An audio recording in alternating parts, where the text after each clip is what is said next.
두 번째 발표를 시작하겠는데요. 먼저 저는 과천대학교에 있는 이상숙이라고 합니다. 반갑습니다. 네, 제가 앞으로 세 분의 발제자가 발제를 하시겠고요. 김상호, 그리고 조연현, 그리고 김태길, 김영석, 안병우 순서대로 발제를 진행하겠습니다. 먼저 발표하실 분은 중앙대에 계신 이경수 선생님이십니다. 네, 김상호 섹션을 발표해 주시겠습니다. 그리고 그 발제의 토론은 경기대에 계신 이지엽 선생님께서 해주시겠습니다. 네, 감사합니다. 발제 시간은 약 20분이고요. 예, 토론 시간은 토론자의 발표, 발제자의 답변, 그리고 송중의 질의까지 포함해서 약 20분입니다. 거듭 말씀드리지만 시간을 잘 지켜주시기 부탁드리겠습니다. 혹시라도 시간이 경과하면 제가 좀 실례가 되겠지만 제가 중간에 말씀을 좀 드리도록 하겠습니다. 그러면 이경수 선생님의 김상욱 발표 듣도록 하겠습니다. 네, 안녕하세요. 이경수입니다. 김상옥 시인에 대한 연구는 주로 이제 시조 시인으로서의 김상옥을 조명하는 데 치중해 온 것이 사실입니다. 탄생 100주년을 맞이한 2020년에 김상옥을 다시 보면서 제가 주목하고자 했던 것은 시조 시인이라는 경계 너머의 김상옥이었습니다. 발표문이 좀 길어서 부분 읽어가면서 발표를 진행하도록 하겠습니다. 김상옥을 대표적으로 규정하는 것은 시조 시인으로서의 면모이지만 그가 처음으로 창작한 장르는 동시로 알려져 있습니다. 지면에 제일 먼저 실린 제비도 동시였습니다. 그런가 하면 38년 맥동인으로 활동하며 본격적인 시작 활동을 했을 때 그가 쓴 장르는 현대시였습니다. 물론 39년 10월 문장 제1권 9호에 시조 봉선화가 가람 이병기의 추천을 받고 같은 해 11월 15일 동아일보 제2회 시조 공모에 낙엽이 당선되면서 시조 창작을 본격적으로 시작하게 되지만 일제 말의 엄혹한 상황 속에서 일경에 쫓겼던 김상옥의 첫 시조집이 출간되는 것은 해방 후인 47년의 일이었습니다. 첫 시조집 초적은 그의 첫 작품집이었습니다.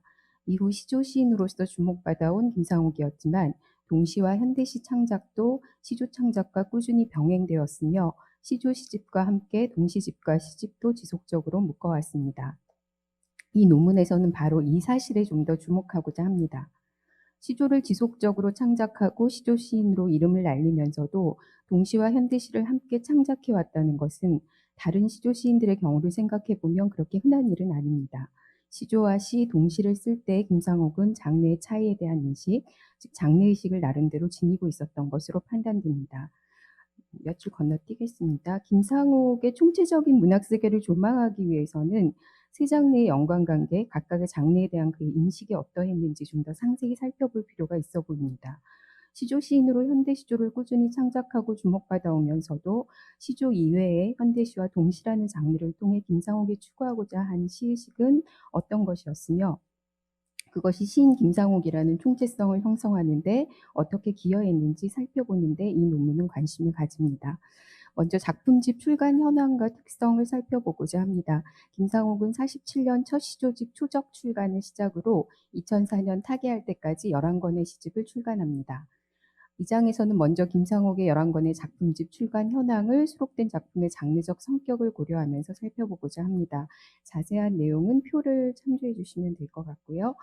김상옥은 생전에 11권의 작품집을 출간했는데 그중 시조집으로 분류할 수 있는 작품집이 초적, 삼행시 65편, 향기 남은 가을, 느티나무의 말 등 4권이며 동시집으로 분류할 수 있는 작품집이 성육꽃, 꽃 속에 묻힌 집 등 2권, 시집으로 분류할 수 있는 작품집이 고원의 고, 이단의 시, 의상, 목석의 노래, 묵을 갈다가 등 5권입니다. 그런데 이 중 묵을 갈다가와 향기 남은 가을은 엄밀하게 말하면 시조와 현대시가 함께 수록된 작품집이라고 할 수 있습니다. 가람 이병기의 추천과 심사를 통해 시조 시인으로 이름을 알린 김상옥은 47년 첫 작품집을 초적이라는 시조집으로 출간했고 이 작품집으로 문명을 얻습니다.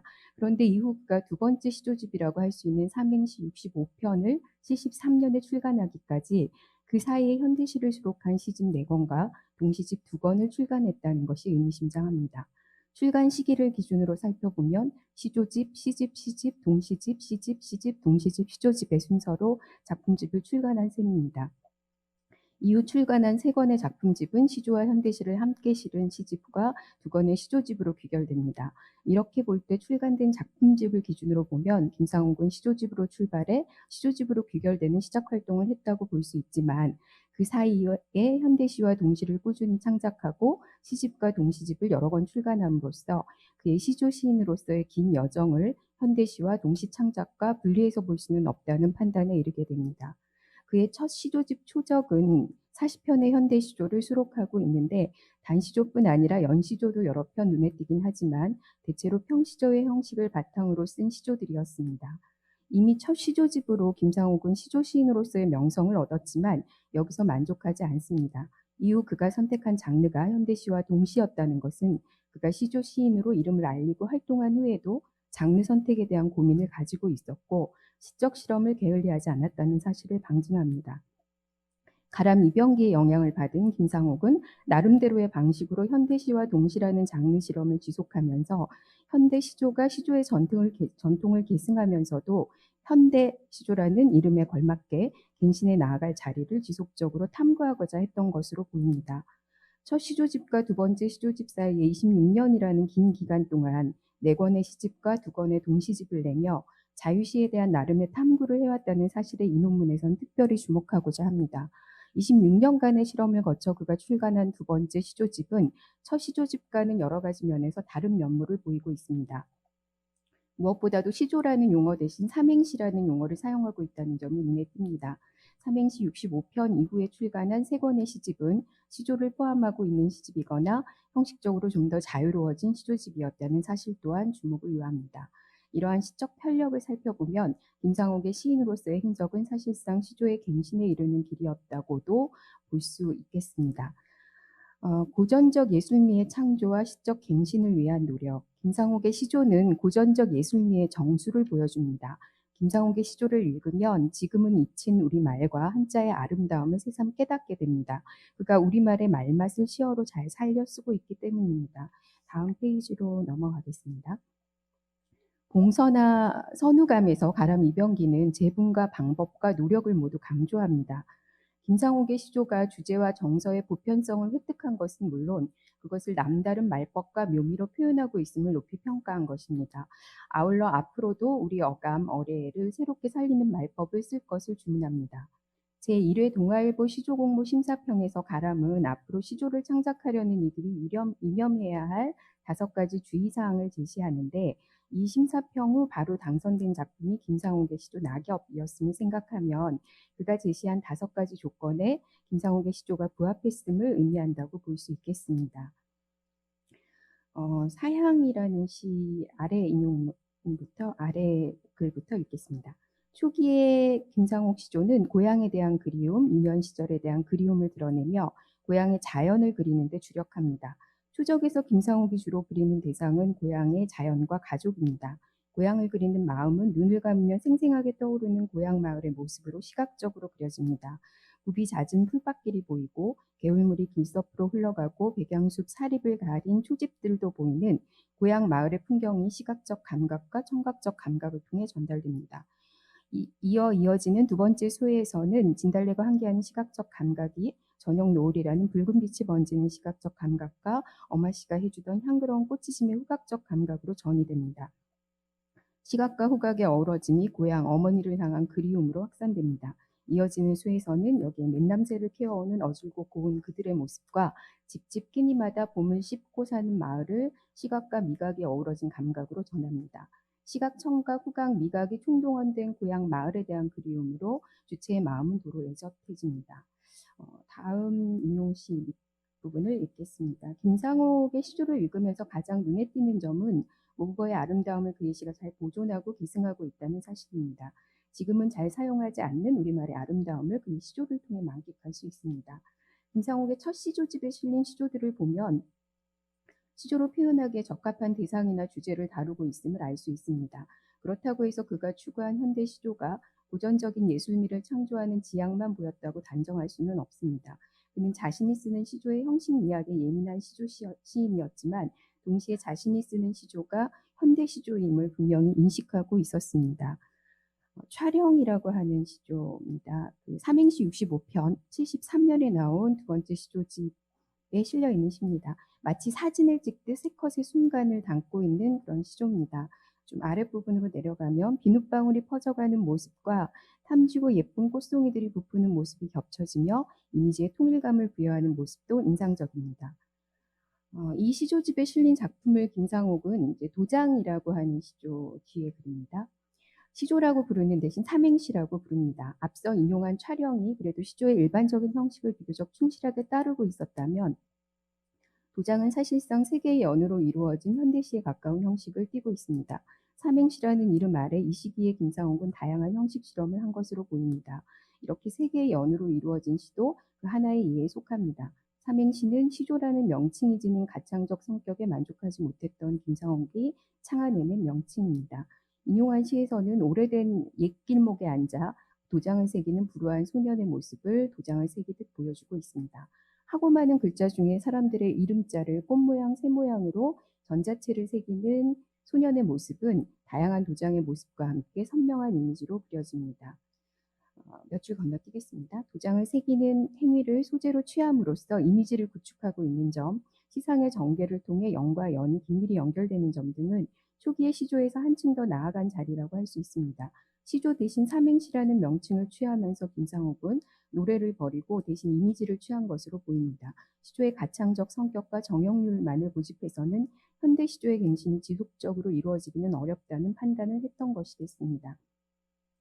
그 또한 처음 쓴 시조의 경우에는 평시조의 형식을 따르고 있었지만 가창을 떼어버리고 있는 텍스트로 변모한 현대 시조가 나아갈 방향은 정형률을 따르는 방식에서 탈피할 필요가 있음을 자연스럽게 깨달았던 것으로 보입니다. 정형률이 아닌 다른 데서 현대 시조의 갱신 방향을 찾기 위해 그는 자유시와 동시를 끊임없이 실험했던 것으로 보입니다. 그가 삼행시라는 명칭이자 시형을 고집한 이유도 전통을 살리면서 현대시의 감각에 맞는 시를 창작하려는 의도에서였습니다. 이렇게 볼 때 김상옥의 시조는 평시조의 형식을 충실히 계승한 시조에서 출발해 점차 시조가 지닌 정형률의 형식보다는 이미지를 더 중요하게 생각하는 방향으로 변화해 왔다고 볼 수 있습니다. 이미지를 구축하고 은유와 상징을 사용함으로써 현대시조의 문학성을 더하고자 한 것이 김상옥이 갱신하고자 한 현대시조의 방향이었습니다. 다만 이렇게 탈바꿈한 현대시조의 경우 현대시와 구별되는 현대시조라는 장르적 차이를 어디서 찾을 수 있는지에 대한 의문은 여전히 남습니다. 현대시조라는 장르 명칭을 사용하면서부터 태생적으로 안게 된 문제라고도 볼 수 있지만 현대시조가 기존의 시조 전통의 갱신과 실험을 추구할 때 그 한계를 어디까지로 볼 수 있을지, 그럴 경우 시인 스스로 현대시조를 창작하는 것인지 현대시를 창작하는 것인지 장르인식의 여부에 따라 변별할 수밖에 없는 상황이 필연적으로 발생할 수밖에 없지 않을까 하는 의문이 드는 것도 사실입니다. 김상옥이 추구한 삼행시의 형식에 대해 새로운 시도라는 긍정적인 평가와 함께 현대시조의 정체성을 흐린다는 비판 역시 꾸준히 제기되어 온 까닭도 여기에 있을 것입니다. 시대 현실에 대한 비판적 인식과 역사성의 획득. 시조시인 김상옥은 다른 한편 현대시를 지속적으로 창작하고 사실상 시조집보다 더 많은 현대시로 이루어진 시집을 출간합니다. 특히 49년에 나온 두 권의 시집에서 그는 다양한 형식의 현대시를 창작하는 실험을 전개합니다. 다음 페이지로 가겠습니다. 자유시의 형식을 띤 꽃 속에 묻힌 집이라고 하는 이 시에서 김상옥은 소외된 이들의 모습을 그려내는 데 주력합니다. 이 시에 그려진 고아원의 모습은 고요한 산등성 위에 코스모스 꽃 속에 묻힌 모습을 형상화됩니다. 쓰레기 같은 끼니를 받아먹는 아이들의 고달픈 현실을 보여주면서도 햇빛, 별, 꽃 같은 자연으로 감싸 안아 아이들의 슬픔을 어루만져 주고자 합니다. 제일 아랫줄로 가보겠습니다. 김상옥이 자유시를 통해 이미지를 구현하고자 했다고 이해할 때 이 시는 메시아를 통해 그가 꿈꾸는 세계에 대한 상상을 펼쳐놓은 아름다운 시로 읽을 수 있을 것입니다. 그 세계가 아름답기만 한 세계가 아님은 눈 오는 슬픔 밤과 저 외로운 마을과 지친 죽지 등의 표현을 통해서도 짐작할 수 있습니다. 실명의 환자라고 하는 시입니다. 꽤 긴 이 시에서 실명의 환자는 실명한 벗을 구체적으로 지시하지만 시의 뒷부분에 가면 이제야 겨우 나를 알아낸 나는 실명의 환자라는 구절이 등장하면서 사실상 이 시대를 살아가는 우리 모두가 실명의 환자임을 비유하고 있습니다. 이 시의 처음 대상으로 등장하는 화자의 벗이 시력을 잃은 실명의 환자라면 보아야 할 것을 제대로 보지 못하고 당신의 그 인정스러운 시선에 비칠 수 없는 나는 또 다른 의미에서 실명의 환자임을 화자는 자각하고 있습니다. 수많은 실명의 무리들이 아직도 난문하고 있는 해방기 전국 속에서 혼란스러워하는 무리들은 어쩌면 모두 빛을 잃은 실명의 무리들이라고 할 수 있을 것입니다. 해방 직후의 시들이 해방을 맞이한 감격에 겨워 기쁨을 노래하고 조국의 해방을 위해 희생된 이들을 기리거나 친일의 길에 영합한 이들을 비판하는 데 주로 바쳐졌다면 각종 단체들이 난립하면서 이념적으로 대립하고 혼란스러웠던 해방기의 현실을 병든 조국으로 그린 시들도 적지 않았습니다. 이런 맥락을 기억한다면 김상옥의 이 시 또한 실명의 환자들이 즐비한 병든 현실로 해방기 조국의 현실을 그리고 있는 시로 볼 수 있습니다. 직설적이거나 격정적인 언어를 사용해 시를 쓰는 것을 극도로 자제했던 김상옥이지만 해방기의 자유시에서는 이러한 격정이 드러나고 있었음을 확인할 수 있습니다. 묵을 갈다가라는 인용시 아랫부분 읽겠습니다. 묵을 갈다가 무엇을 생각한다라는 문장이 1년과 2년에서 반복되는 시입니다.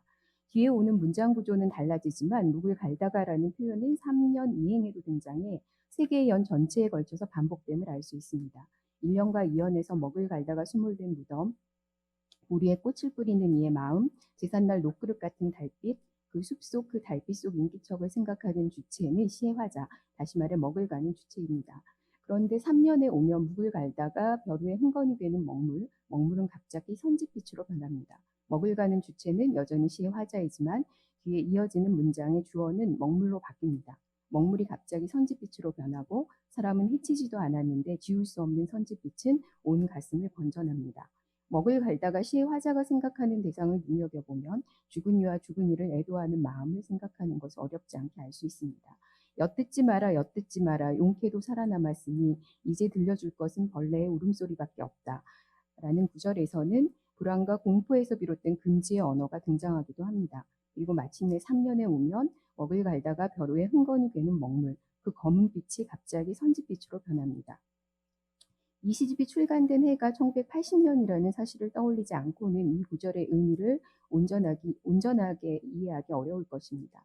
이 시집이 출간되어 독자들이 이 시집을 읽을 무렵에는 80년 5월 광주 민중항쟁까지 겹쳐졌을 것입니다. 시대 상황을 고려하지 않고는 먹물이 갑자기 선짓빛으로 변하고 사람을 해치지도 않았는데 지울 수 없는 선짓빛이 온 가슴에 번져나는 죄책감에 시의 화자가 사로잡히는 것이 설명되지 않는다고 봤습니다. 다음 페이지 중간쯤으로 가겠습니다. 지질이 못나 자탄하는 사입이라고 자신을 향해 매섭게 질타하는 모습에서 시인으로서의 성찰의 태도가 포착됩니다. 시조 또는 삼행시라는 형식에 갇혀 있을 때 김상옥의 언어는 한층 더 단아하고 정돈되어 있었지만 자유시라는 형식을 빌려 말할 때에는 부끄러움과 수치심, 자괴감 같은 감정이 기어져 나와 흔적을 드러내는 경우가 적지 않았습니다. 자유시라는 형식을 포기하지 않으면서 김상옥은 이미지의 실험도 본격적으로 해나가지만 시대 현실과의 접점을 포기하지 않음으로써 비판적 현실인식을 드러내기 이릅니다. 동심으로 빚은 세계와 리듬의 반복, 이렇게 시조와 현대시를 창작하는 시조 시인이자 시인으로 굳건히 자리를 잡은 시인이 동시 창작을 지속적으로 해온 것은 다소 특이한 일입니다. 물론 김상옥도 다른 많은 시인들의 경우처럼 동시로 그의 첫 시작을 시작했고 지면에 처음 발표한 시도 동시였습니다. 하지만 출발 지점이 그렇다고 하더라도 대부분의 시인들의 경우에는 동시를 초기에 경유하는 창작 과정으로 삼는 경우가 대부분이고 특정 장르의 자리를 잡게 된 이후에는 동시 창작을 다시 하지 않는 경우가 많습니다. 반면 김상옥은 시조 시인으로 자리를 잡은 후에도 현대시 창작을 꾸준히 해온 것은 물론이고 동시 창작 역시 지속적으로 해왔습니다. 52년과 58년에 각각 성육꽃과 꽃속에 묻힌 집이라는 두 권의 동시집을 출간하기도 했습니다. 그렇다면 동시 창작은 김상옥 시인에게 어떤 의미를 지니는 것이었고 동시라는 장르를 통해 그가 시조와 현대시와 달리 구현해보고자 한 것은 무엇이었는지 살펴볼 필요가 있어 보입니다. 네, 그 다음 페이지로 가겠습니다. 아이의 세계에는 엄마가 가장 가까이 있을 것이고 가족 공동체가 아이의 세계를 구축한다고 해도 과언이 아닐 것입니다. 김상옥의 동시에도 아이와 엄마를 중심으로 형성되는 가족 공동체와 그런 가족 공동체를 자연스럽게 떠올리게 하는 고향이 배경으로 등장하는 경우가 많습니다. 네. 건너뛰고 그 다음 단락으로 가겠습니다. 많은 동시들이 가지고 있는 일반적인 특성이 김상옥의 동시에서도 발견됩니다. 동일한 부분의 반복이나 동일한 표현의 반복이 자주 눈에 띈다는 점, 의성과 의태어가 자주 쓰인다는 점, 한행의 길이가 상대적으로 짧다는 점 등은 김상옥의 동시에서도 되게 포착되는 특징이라고 볼 수 있습니다. 특히 김상옥의 동시에는 어릴 적 통영 지역의 민속놀이나 토속 음식 같은 풍속이 자연스럽게 스며들어 있습니다. 일년과 사연이 정확히 반복되면서 수미상관의 구조를 취하고 2연과 3연도 동일한 문장 구조가 반복되며 대꾸를 이루는 이런 구조는 동시에서 흔히 볼 수 있는 것입니다. 형식적인 측면에서도 한행의 길이가 대체로 짧은 점, 여러 개의 연으로 나누어져 있는 점, 반복이 많고 의성어나 의태어를 자주 사용한다는 점 등은 공통적으로 발견되는 특징입니다. 김상옥의 동시에서 이미지의 조형성 못지않게 중요하게 발견되는 특징은 반복성입니다. 예, 동시집이라는 이름으로 출간된 김상옥의 시집은 58년에 출간된 꽃 속에 묻힌 집이 마지막이라고 할 수 있지만 사실상 그의 마지막 시조집 느티나무의 말에도 시조라기보다는 동시로 읽을 수 있는 봄 같은 작품이 여전히 발견됩니다. 그의 동시 창작은 생애의 마지막까지 지속적으로 이어졌다고 볼 수 있습니다. 결론은 조금만 읽고 발표를 마치도록 하겠습니다. 특정 장르를 다른 장르의 성취에 이르기 위한 과정이나 발판 정도로 생각하지 않고 그가 다양한 장르로 자신의 시세계를 총체적으로 구성하고자 했다는 의미로 이제 김상옥의 이런 시적 편력을 좀 이해하고자 했고요. 그가 시작 기간 전 시기에 걸쳐서 시조 동시, 현대시를 동시에 창작할 수 있었던 까닭은 여기에서 이제 찾았습니다. 그래서 각 장르의 차이에 대한 존중의 태도를 그가 끝까지 유지할 수 있었던 것도 그 때문이라고 보았습니다. 그러나 이러한 노력에도 불구하고 김상옥의 시적 결과물에 대한 평가는 시조 시인으로서의 김상옥에 치우쳐 있었던 것이 사실입니다. 시조를 삼행시라고까지 부르며 현대 시조를 향한 시단의 편견에 여러 가지 형태로 저항해온 시인의 발자취를 생각해보면 김상옥에 대한 학계의 연구 동향에는 새로운 성찰이 필요해 보입니다. 장르 간 차이를 존중하며 시조 동시 시를 동시에 창작해오면서 일정한 성과를 이룩한 김상옥의 시적 행보는 시조 동시 시를 창작하고 연구하는 시단과 학계의 장벽이 점점 높아져가고 있는 오늘날의 시단과 학계에 성찰의 자리를 마련해주고 있다고 봤습니다. 시조 시인 너머의 김상옥이 2020년을 살아가는 우리에게 환기하는 바는 바로 이런 지점이 아닐까라는 것이 저의 생각이었습니다. 이상으로 발표를 마치겠습니다. 네, 감사합니다. 이경수 선생님의 발표가 끝났습니다. 네, 굉장히 긴 글이었는데요.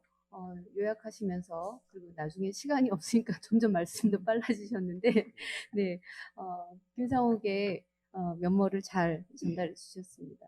뭐 비호자 장독간에 봉숭아 밥만 벌어 뭐 이런 것들 보니까 저 중학교 때 배웠던 그 시조도 생각이 나는 것 같습니다. 예, 이경수 선생님의 발표에 대해서 어, 실제 시조 시인이시고 또 시조 연구자이시고 현대시 연구자이신 그 이지엽 선생님께서 발제를 아주 토론을 해주시겠습니다. 이지엽 선생님 부탁드립니다. 예, 선생님 발표를 잘 들었습니다. 김상옥 선생님이 상당히 분방한 그 작품 세계를 보여줘서 주로 이제 시조에 관련돼서 써진 논문들을 이제 동시와 현대시 창작에 주목하신 부분에 대해서 상당히 그런 발표가 진작에도 있어야지 되는데 잘 있지 않았다라는 점에 대해서 또 나름대로 반성하는 계기가 됐습니다. 김상옥 선생님 2004년에 돌아가시고 그 뒤에 쭉 그 추모 작업을 하면서 실은 2007년에 상당히 집합적인 어떤 논문들을 태학사에서 낸 적이 있습니다. 2007년에 불과 얼음의 시온이라는 것을 냈는데 여기에는 이제 상당히 다각적인 방향에서 얘기를 하고 있는 10편의 논문이 있는데 그게 이제 선생님 논문에는 지금 좀 빠져 있다라는 부분이 상당히 조금 결함이 아닌가 이런 생각이 들었습니다. 왜냐하면 여기에 있는 내용들을 살펴보면은 상당히 선생님은 논지하고 좀 어그러지는 부분들도 있고 또 선생님은 이제 자유시나 동시로 이렇게 봤는데 이미 그 자유시나 동시로 얘기하는 부분들이 시조의 영역에서 이미 확산돼서 얘기를 하고 있어서 그런 부분을 좀 나중에 보완하셨으면 좋겠다 이런 생각이 들었습니다. 발표는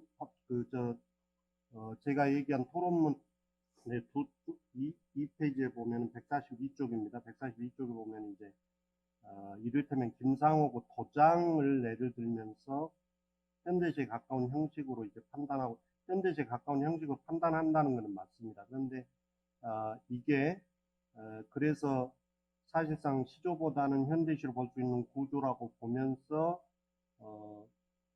이것이 현대시에 맞는 어떤 구조다 이렇게 얘기를 하는데 도장은 실제적으로 사설 시조에 해당되는 작품입니다. 그래서 이미지 선생님이 이미지를 굉장히 강조를 하셨죠. 이미지를 이렇게 해서 쓰고 있는 독특한 이미지를 구축하고 있는 점이 좋다라고 하는데 실제로 그 도장을 읽어보면 거기에 운율적인 요소들이 굉장히 많이 들어 있습니다. 예를 들면 향목도, 해양목도, 마저색이요, 동그란 도장, 네모난 도장, 온갖 도장을 다 새긴다. 이런 것들이 이제 사설에서 나오는 어떤 운율적인 요소들이거든요.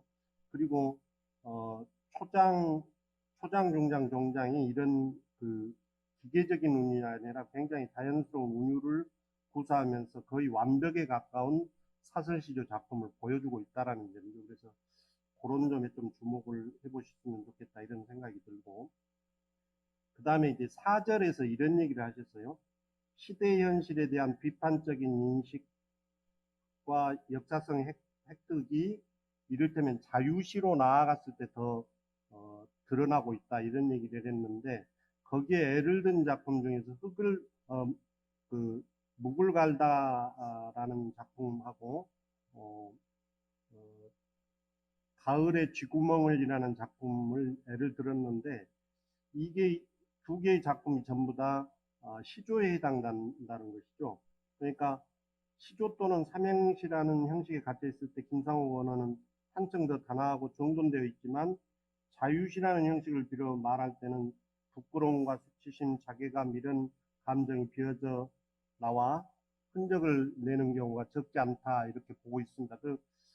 맞는 얘기일 또 있는데 애를 든 작품이 묵을 갈다가라든지 가을의 쥐구멍이라는 이 작품들이 전부 다 시조라는 형식을 가지고 있다는 점을 주목을 해보면, 이렇게 해석하는 것보다는 오히려 시조 쪽에서 시대 현실과 비판적인 인식이 좀 취약한 부분을 김상옥 선생이 좀 넓혀서 얘기하는 그런 부분으로 좀 더 확장해서 의미를 가져갈 수 있겠다 이런 생각이 듭니다. 5절에도 보면은 이제 동심으로 빚은 세계와 리듬의 반복에서 박곡과 달밤, 봄 이런 작품들이 전부 다 시조에 해당됩니다. 그래서 시조에 대한 부분이 사실상 선생님이 이제 동시나 자유시로 이렇게 읽어서 확장됐다라고 얘기를 했는데, 인용된 작품들이 시조에 관해서 전부 다 얘기할 수 있는 영역 안에 있어서 이런 부분에 대한 좀 주목이 필요하겠다 이런 생각이 듭니다. 그래서 물론 이 논문이 이제 장르 간의 차이를 인식하고 현대 시조의 갱신에도 영향을 미쳤다고 보고 있는 점, 그리고 시조를 삼행시까지 부르며 현대 시조에 향한 시단의 편견에 대해서 여러 가지로 저항을 해온 시인의 발자취에 조명한 점은 굉장히 나름대로 의미가 있다고 판단됩니다. 그렇지만 이제 저도 이 관련된 논문을 여기에 쓰면서 그 일타르 형식을 김상옥 선생 같은 경우 굉장히 많이 강조를 했는데, 그러면서도 정제성을 굉장히 까다롭게 강조한 분이어서, 그러니까 이를테면 시조의 3장의 원리를 절대 벗어나지 않는 작품을 쓴다라고 하는 것도 김상옥 선생이 아주 초길관 지킨 어떤 인식이고, 그런 인식들을 이렇게 생각한다라고 하면은 그런 부분에 대한 좀 참고를 하시면 좋지 않을까 이런 생각이 들었습니다. 그래서 여기에 대한 선생님 의견을 조금 듣고 또 했으면 좋겠습니다. 네. 네, 감사합니다. 네, 시조 연구자로서 이지혁 선생님께서 자세한 토론해 주셨습니다. 여기에 대해서 이경수 선생님 답변 부탁드립니다. 네, 네, 답변 드리도록 하겠습니다. 예, 먼저 이지혁 선생님께 감사드리고요. 제가 이 글을 쓰면서 가지고 있었던 문제의식은 현대시조의 갱신을 위해 다양한 장르의 형식 실험을 거듭했고 또 삼행시라는 용어를 사용하기도 했던 김상옥의 작품 세계를 우리가 그동안 너무 시조 시인으로서의 김상옥에만 가두어 놓고 이해하고자 했었던 것은 아닌가라는 것이었습니다. 시조시단과 현대시단, 동시단은 물론이고 현대시와 현대시조 동시를 연구하는 학계까지도 사실상 나날이 장벽이 높아져 가고 있는 오늘의 시단과 학계에 시인 김상옥이 평생에 걸쳐 추구해온 길이 어떤 성찰을 촉구하고 있다는 그런 생각을 했었습니다. 포부는 컸지만 코로나로 인해서 사실 예기치 못한 사태가 진행되면서 펑크만 내지 말자 이런 사실 심정으로 쓴 글이었고요. 부족한 글을 꼼꼼히 읽어주시고 또 여러 가지 조언을 해주신 이지혁 선생님께 감사하다는 말씀 먼저 드립니다. 선생님의 토론문에 대해 이 자리에서 제가 충실한 답변을 다 드릴 수는 없을 것 같지만 저에게 좀 더 많은 고민의 과제를 던져주셨다고 생각하면서 가능한 한 선에서 답변을 드리고 좀 더 시간을 두고 고민해 보도록 하겠습니다. 우선 첫 번째 말씀해 주신 조언은 제가 받아들여야 하는 내용이기 때문에 네, 해당 연구 성과를 잘 참조하면서 제 문제의식을 좀 더 가다듬고 고민하는 계기로 삼겠다는 말씀을 드릴 수 있을 것 같습니다. 두 번째, 세 번째, 네 번째 질문은 사실상 일맥상통하는 질문이라는 생각이 들어서 한꺼번에 답변을 드리는 것이 더 나을 듯합니다. 저는 도장을 김상옥 시인의 판단을 존중해 시조로 보았지만 초기 시조와는 달리 현대시와 동시 창작을 오래 지속하면서 해온 형식 실험을 통해 초기 시조의 형식에서 변화를 보이고 있고 또 현대 시조의 갱신에 도달한 결과로서 읽고자 했는데 선생님께서는 사설 시조로 보고 계시는 것이고요. 사절에서 다루는 묵을 갈다가의 경우에 저는 이 시를 현대시로 보고자 했으나 선생님께서는 사설시조로 보고 계신 것입니다. 그리고 5절에서 다루고 있는 동시들에 대해서도 특히 이제 박꽃이나 달밤 같은 경우 저는 동시로 선생님께서는 동시조로 보는 이런 차이가 나타나고 있다고 정리할 수 있겠습니다. 저 역시 도장을 시조로 보는데 이견이 있는 것은 아닙니다. 다만 김상옥 시인 스스로 삼행시 65편에 수록한 시조에 대해 시조 또는 현대시조 대신 삼행시라는 용어를 사용하고 있고 이런 용어 선택에는 현대시조를 어떻게 갱신해 나갈 것인지에 대한 시인의 고민이 담겨 있다고 저는 생각을 했습니다. 앞서 살펴본 것처럼 첫 시조집 초적 이후 두 번째 시조집이라고 할 수 있는 삼행시 65편을 1973년에 이제 내게 되는데요. 그러기까지 상당한 시일이 소요되었고 또 그 사이에 현대시와 동시 창작에 몰두했던 만큼 그런 시적 실험을 통해서 김상옥은 현대시조의 형식적 갱신을 이루고자 했던 것이었다고 그렇게 생각을 했습니다. 그래서 저는 여기에 좀 더 의미 부여를 하고자 한 것이고요. 이 작품을 사설 시조로 보는 것은 현대시 창작을 거치며 김상옥의 시조가 이룩한 시조 형식에 대한 실험의 과정과 결과를 사실상 좀 부정하는 것이 아닌가 이런 생각이 사실 저에게는 좀 들었습니다. 아무래도 오랫동안 현대시조를 연구해 오셨고 또 김상옥의 시조 형식에 대해서도 많은 연구 성과를 통해 고민해 오신 이지혁 선생님의 관점에서는 김상옥의 작품들이 좀 더 시조로 보일 거라는 생각이 들기도 합니다. 현대 시조에 대한 제 식견이 부족하기는 하지만 오늘날의 현대 시조 시인들이 현대 시조라는 이름으로 매우 다양한 형식 실험을 하고 있다는 것은 알고 있습니다. 그런 점을 감안하고 본다면 김상옥의 많은 시들을 시조의 포괄해서 볼 수도 있을 거라는 생각은 듭니다. 다만 저는 사실 사설 시조에 대해서는 이미 사설 시조가 쓰이고 발생하던 시절에 시조의 형식미의 파탄을 보여준 것이어서 사실상 시효를 다한 장르라는 판단을 가지고 있기도 하고 최근의 현대 시조의 다양한 실험을 두고도 어디까지 시조라고 볼 수 있을지 이런 경우에 형식 실험까지 시조에 포괄하고자 한다면 사실상 현대시와 현대시조의 장르 구분은 불가능한 것이 아닌가 하는 의문을 가지고 있기도 합니다. 시인 스스로가 시조를 창작하고 있다고 생각하는지 시를 창작하고 있다고 생각하는지만이 현대 시조와 현대시를 구별할 수 있는 유일한 지표가 되어버린 건 아닌가 하는 의문도 듭니다. 이건 이제 김상옥 시인에 대한 이야기만 하고 있는 것은 아닙니다. 현대시라고 불리고 쓰이는 시의 경우에도 사실상 스펙트럼이 너무 넓어져서 이들을 묶어 다 같이 현대시라고 불러도 되는 것인지 의문이 들 때가 있는데 시와 현대시조의 영역 간에도 이러한 넘나듦이 이루어지고 있는 것이라는 생각이 들기도 합니다.